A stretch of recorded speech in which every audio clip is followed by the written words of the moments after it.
فضا میں ایک غیر مرئی اداسی تھی، جیسے زمین خود جانتی ہو کہ ظلم کا بیج بویا جا چکا ہے اور تقدیر خاموشی سے اپنی کہانی لکھنے لگی ہے۔ صبح کی ہلکی روشنی ابھی پوری طرح پھیلی بھی نہ تھی کہ گاؤں کے دروازے پر ایک شور اٹھا۔ مرغ بانگ دے رہا تھا، عورتیں چولہے جلانے میں مصروف تھیں، مگر اچانک ایک آواز گونجی، اکرم خان کا گودام لٹ گیا، سارا غلہ چوری ہو گیا۔ دوسری آوازیں بھی شامل ہو گئیں، سچ کہہ رہا ہے کیا؟ اللہ خیر کرے، کس نے اتنی بڑی جرت کی؟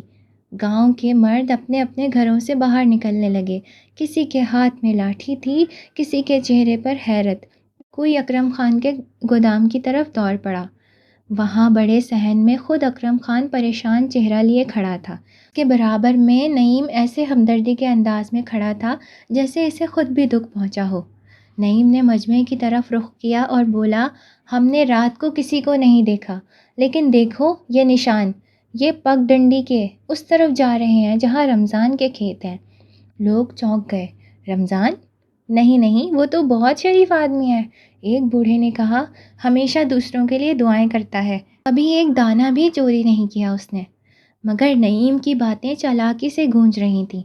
میں تو کچھ نہیں کہتا بھائیوں، مگر نشان تو جھوٹ نہیں بولتے نا، چلو چل کے دیکھ لیتے ہیں۔ اکرم خان نے جھوٹی سنجیدگی کے ساتھ کہا، ہاں اگر رمضان بے قصور ہے تو سچ سامنے آ جائے گا، اور اگر نہیں۔ وہ بات ادھوری چھوڑ کر مجمع کے ساتھ رمضان کے کھیتوں کی طرف چل پڑا۔ دھوپ تیز ہو چکی تھی، سب کے قدموں سے دھول اڑ رہی تھی اور ماحول میں ایک انجانی سی بے چینی گھل گئی تھی۔ جب وہ کھیتوں تک پہنچے تو نعیم نے اشارہ کیا، یہاں یہاں زمین میں دیکھیے، کچھ نہیں لگتی ہے نا؟ اکرم خان نے دو مزدوروں کو حکم دیا، کھودو، دیکھو اندر کیا ہے۔ بیلچے زمین میں دھنسنے لگے۔ کچھ ہی دیر بعد ایک بوری کا کنارہ دکھائی دیا۔ ایک مزدور نے زور لگایا اور جیسے ہی بوری باہر نکلی، سب کی آنکھیں حیرت سے پھٹی کی پھٹی رہ گئیں۔ یہ تو اکرم خان کے گودام کی بوری ہے، کسی نے چیخ کر کہا۔ پھر دوسری، تیسری اور چوتھی بوری بھی نکل آئی۔ اکرم خان نے موقع دیکھ کر زور سے آواز لگائی، یہ ہے تمہارا ایماندار کسان، میرے رب کے نام پر دھوکہ دینے والا۔ لوگ ایک دوسرے کو دیکھنے لگے، کچھ کے دل میں شک، کچھ کے چہروں پر خاموشی۔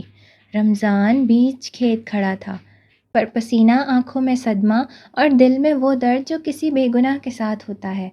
اس نے آسمان کی طرف دیکھا، ہونٹ لرزے، آواز بھاری ہو گئی، میرے مولا، میں بے قصور ہوں، میں جانتا ہوں سچ ایک دن ظاہر ہوگا، لیکن اگر آج ذلت لکھی ہے تو میں تیرے فیصلے کے آگے سر جھکاتا ہوں۔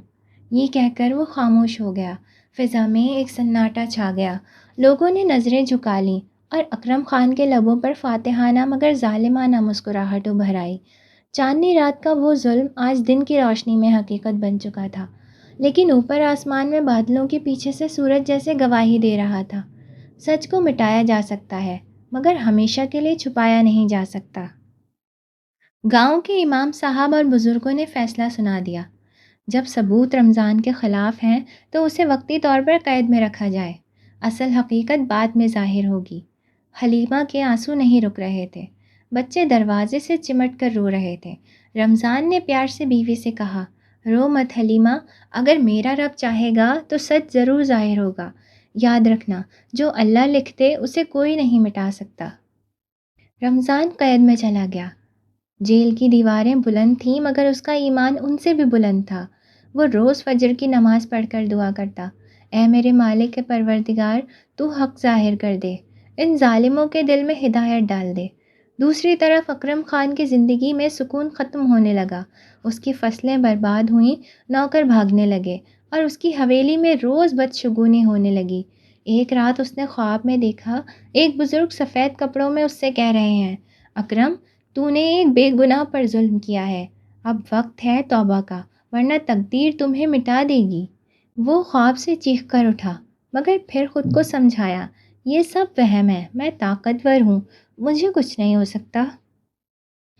چند دن کے اندر نعیم کی حالت بگڑ گئی، اس کا جسم تیز بخار سے جل رہا تھا، ہلکی ہلکی کپکپاہٹ نے اس کی ہڈیاں جکڑ رکھی تھیں اور ہر سانس کے ساتھ خوف کا سایہ اس کے دل پر پڑ رہا تھا۔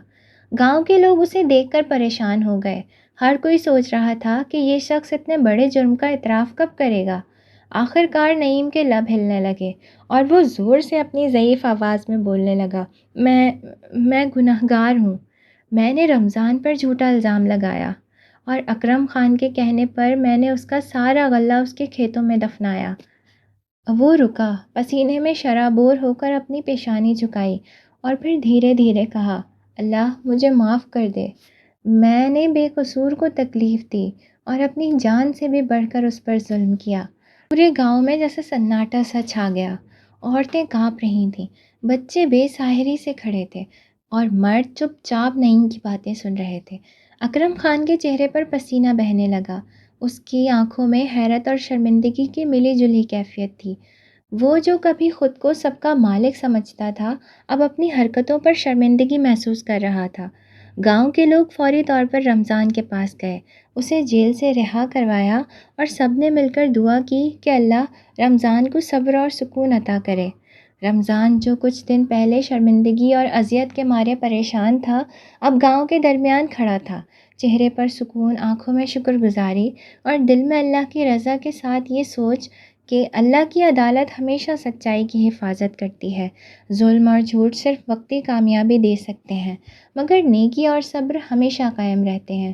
گاؤں کے لوگوں نے نعیم کو معاف کیا اور اکرم خان نے بھی اپنی غلطیوں کا اعتراف کیا۔ جیسے جیسے وقت گزرتا گیا، رمضان کی زمینوں پر اتنی فصل ہوئی کہ گاؤں میں خوشحالی پھیل گئی۔ لوگ اسے بابا رمضان کہنے لگے۔ اکرم خان نے اپنی دولت کا بڑا حصہ خیرات کر دیا۔ وہ روز مسجد میں بیٹھ کر قرآن سنتا اور آنسو بہاتا۔ رمضان اکثر بچوں کو بٹھا کر کہتا، بیٹوں کسی کے نصیب پر رشک نہ کرو، ہر دل کا رزق الگ لکھا ہے۔